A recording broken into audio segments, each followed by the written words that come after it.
بسم الله الرحمن الرحيم.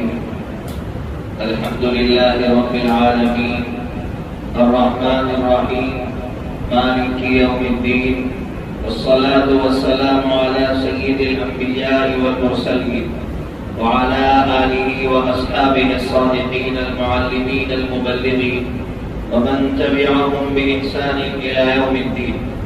أما بعد، فأعوذ بالله من الشيطان الرجيم. بسم الله الرحمن الرحيم. الذين يبلغون رسالات الله ويخشونه ولا يخشون أحدا إلا الله وكفى بالله حسيبا. عن عبد الله بن عمر رضي الله تعالى عنهما قال النبي صلى الله تعالى عليه وسلم: الذي تفوته صلاة العصر كأنما وتر أهله وماله. أخرجه الترمذي رحمه الله تعالى. وعن أبي هريرة رضي الله تعالى عنه قال النبي صلى الله تعالى عليه وسلم: إذا مات ابن آدم انقطع عنه عمله إلا من ثلاث: صدقة جارية أو علم ينتفع به أو ولد صالح يدعو له. أخرجه الترمذي وابن ماجه رحمهم الله تعالى. اس سے پہلے تقریباً 1 مہینہ ہو گیا آپ کی اس مسجد میں نے ایک حدیث سنائی تھی جمعہ کی نماز سے پہلے. وہ حدیث ابھی میں نے واپس پڑھی. حضرت عبداللہ ابن عمر رضی اللہ تعالیٰ عنہما فرماتے ہیں کہ حضرت نبی پاک صلی اللہ تعالیٰ علیہ وسلم نے فرمایا کہ وہ بندہ جس کی عصر کی نماز چھوٹ گئی، چھوڑ دی نہیں، چھوٹ گئی. اور میں نے اس وقت آپ کو ایک بات کہی تھی، چھوٹ جانے کا مطلب کیا ہے؟ آپ نے الارم رکھا، فیل ہو گئے، بٹن بند نہیں کیا، فیل ہو گئے. آپ نے اپنی بیوی سے کہا تھا مجھے فجر کی نماز میں جگانا، اس کی بھی آنکھ لگ گئی اور آپ کی بھی آنکھ لگ گئی. اس کو کہتے چھوٹ جانا. تو نبی پاک صلی اللہ علیہ وسلم فرما رہے ہیں کہ جس کی فرض نماز چھوٹ گئی اس کا کتنا بڑا نقصان ہوا. تو آقا نے فرمایا گویا اس سے اس کا مال اور اس کے سارے گھر والے چھین لیے. اس حدیث کو سمجھنے کے لیے ابھی قریبی زمانے میں آپ نے کوشی ڈیم کا ایک واقعہ دیکھا کہ پونا کی سرزمین پہ ایک عالم ہے، ان کا پورا گھرانہ پانی میں ڈوب گیا. 9 میں سے 5 افراد پانی میں ڈوب گئے. جا کر مولانا سے پوچھئے کہ آپ پر کتنا صدمہ ہے، آپ کتنے پریشان ہیں. وہ صدمہ اگر فرض نماز چھوٹنے پر ہم پر طاری ہوتا ہے تو سمجھو کہ ہم اللہ کی نظر میں مومن ہیں. وہ بھی چھوٹنے پر، چھوڑنے پر نہیں.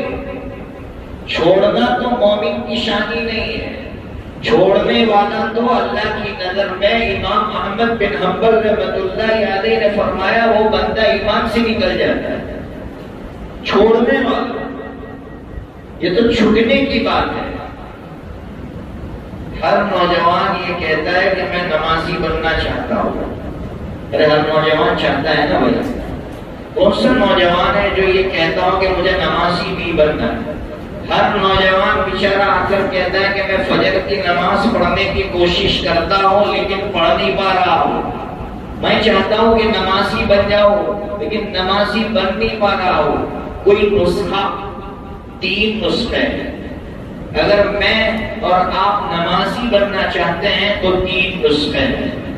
پہلا نسخہ ابھی بتایا، نقصان سوچیں کہ میں یہ نماز چھوڑوں گا تو اس کا نقصان آخرت میں کیا ہوگا. ہمارے یہاں ایک ڈرائیور ہے، انہوں نے مجھے ایک عجیب بات سنائی، وہ نمازی کیسے بنے۔ انہوں نے مجھ سے یہ کہا کہ مفتی صاحب میرا ایک بیٹا ہے، 8-10 سال کا بیٹا ہوگا، ایک دن رمضان کے مبارک مہینے میں اس نے مجھ سے عجیب بات کہی۔ بات یہ کہی کہ ابا اگر آپ کا بھاڑا کرایہ صبح 5 بجے کا ہو تو آپ اٹھ جاتے ہیں، 5 بجے کا کرایہ ہو تو آپ اٹھ جاتے ہیں، چاہے آپ رات کو 2 بجے سوئے ہو یا آپ 12 بجے سوئے ہو، آپ اٹھ جاتے ہیں۔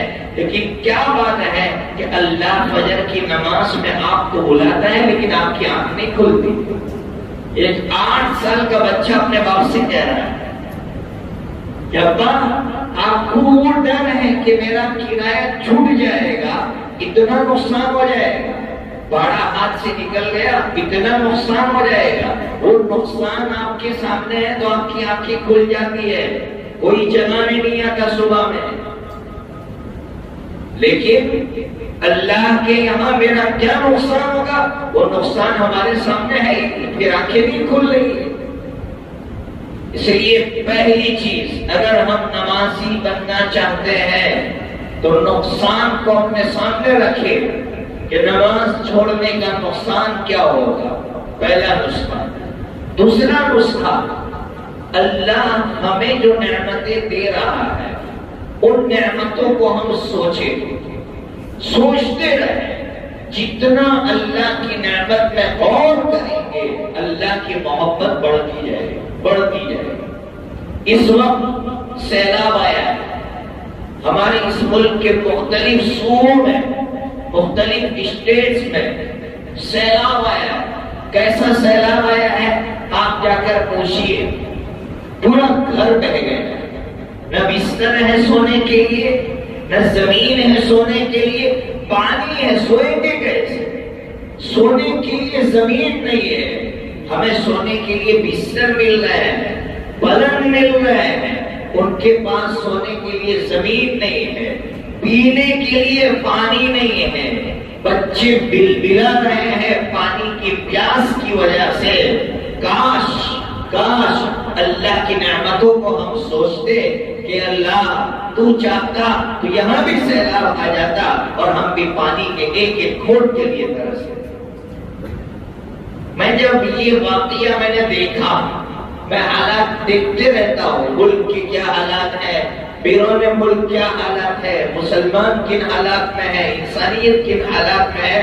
جب میں نے یہ پانی والا واقعہ دیکھا کہ پینے کے لیے پانی نہیں ہے اور بچے بلبلا رہے ہیں، تب مجھے یاد آیا شعب ابی طالب کا واقعہ۔ شعب ابی طالب آپ جانتے ہیں نا بھائی، شعب ابی طالب کس کو کہتے ہیں؟ شعب کہتے گھاٹی کو۔ خواجہ ابو طالب کی زمین تھی، گھاٹی۔ جب مکہ کے لوگوں نے نبی پاک صلی اللہ علیہ وسلم کے بارے میں خواجہ ابو طالب سے یہ کہا کہ محمد ہمارے حوالے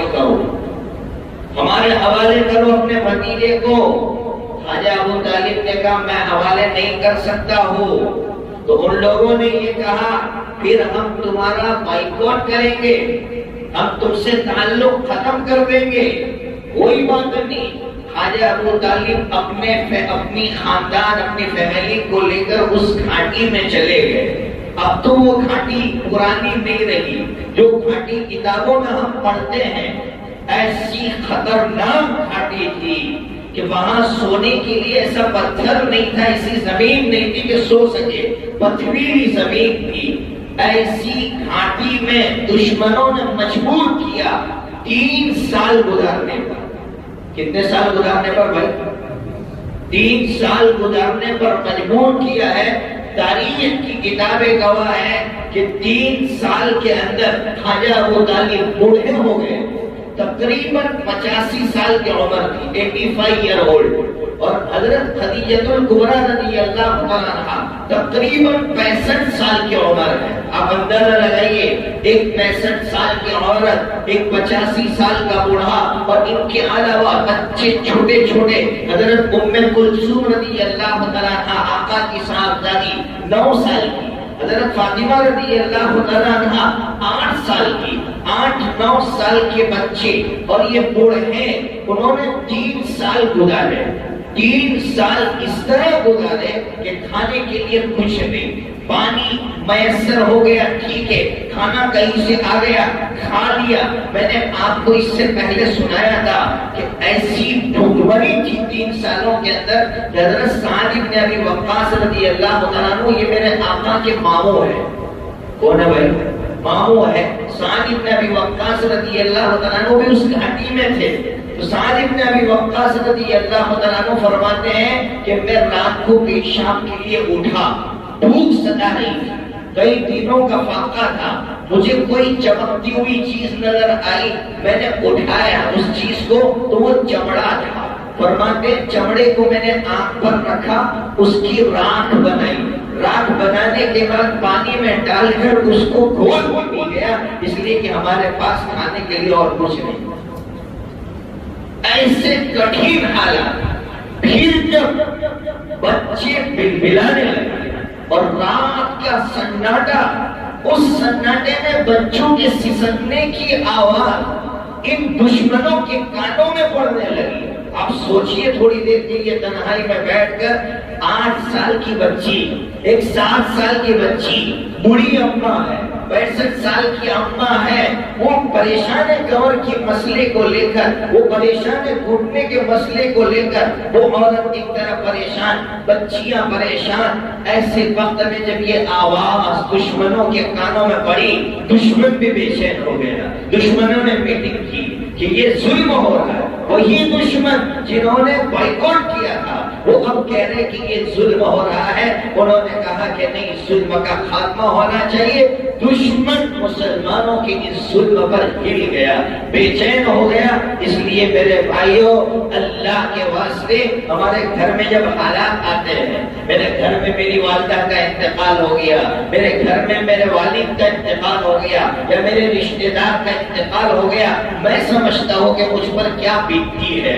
اسی وقت اگر وہ انسان سوچے کہ ان لوگوں پر کیا بیتی ہوگی، ان لوگوں پر کیا بیتی ہوگی، اور سب سے بڑی چیز میرے آقا پر کیا بیتی ہوگی جب 3 جوان بچیوں کے جنازے میرے آقا کی آنکھوں کے سامنے اٹھے ہوگے۔ بس تنہائی میں بیٹھ کر اللہ کی ایک ایک نعمت کو سوچے کہ اللہ کیسی کیسی نعمت دے رہا ہے۔ اس وقت میرا اللہ مجھے جو نعمت دے رہا ہے، اس نعمت کو جتنا سوچوں گا اللہ کی محبت بڑھے گی اور نمازوں کی طرف میرا قدم اٹھے گا۔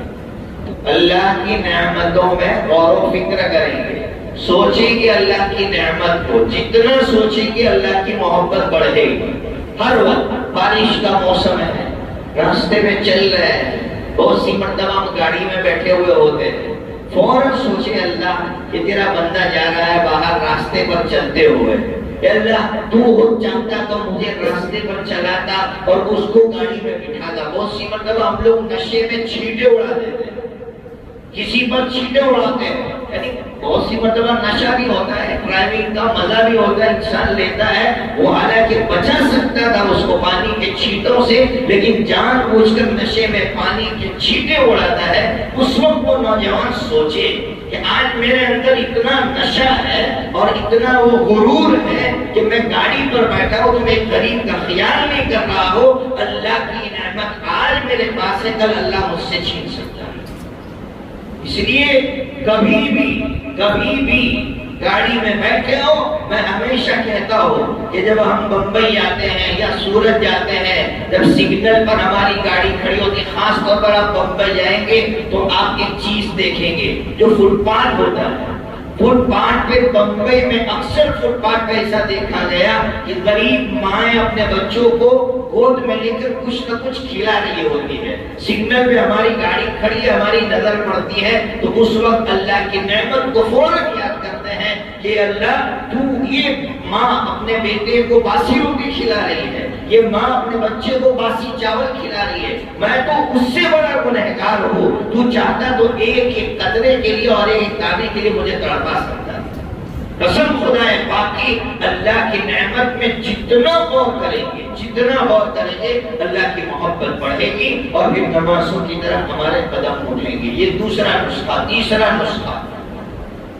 ہم جب فجر کی نماز پڑھنے کے لیے نکلے، پہلی بات تو عہد کر لو کہ فجر کی نماز پڑھیں گے، کبھی نہیں چھوٹے گی میری فجر کی نماز۔ بہت افسوس ہوتا ہے، بہت افسوس ہوتا ہے، خون کے آنسو ہوتے ہیں جب سننے کو ملتا ہے کہ اچھے اچھے لوگ جو بظاہر دیندار ہیں یا لوگ ان پر بھروسہ کرتے ہیں کہ یار کتنے اچھے علامہ ہیں، کتنے اچھے مولانا ہیں، کتنے اچھے دیندار ہیں، فجر کی نماز میں غائب، فجر کی نماز میں غائب۔ ان سے تو اچھے ہمارے وہ بھائی ہیں جن کو لوگ گنہگار سمجھتے ہیں، لیکن فجر کی نماز ان کی نہیں چھوٹتی ہے، ان سے اچھے ہیں وہ اللہ کی نظر میں، جو بظاہر لوگ ان کو گنہگار سمجھتے ہیں اور ہم اپنے آپ کو بڑا نیک دیندار سمجھتے ہیں، لیکن ان کے قدم فجر کی نماز میں اٹھتے ہیں اللہ کے گھر کی طرف، تو وہ اللہ کی نظر میں ان سے اچھے ہیں، چاہے لوگ ان کو اچھا نہ کہتے ہو، لیکن اللہ کی نظر میں وہ اچھے ہیں۔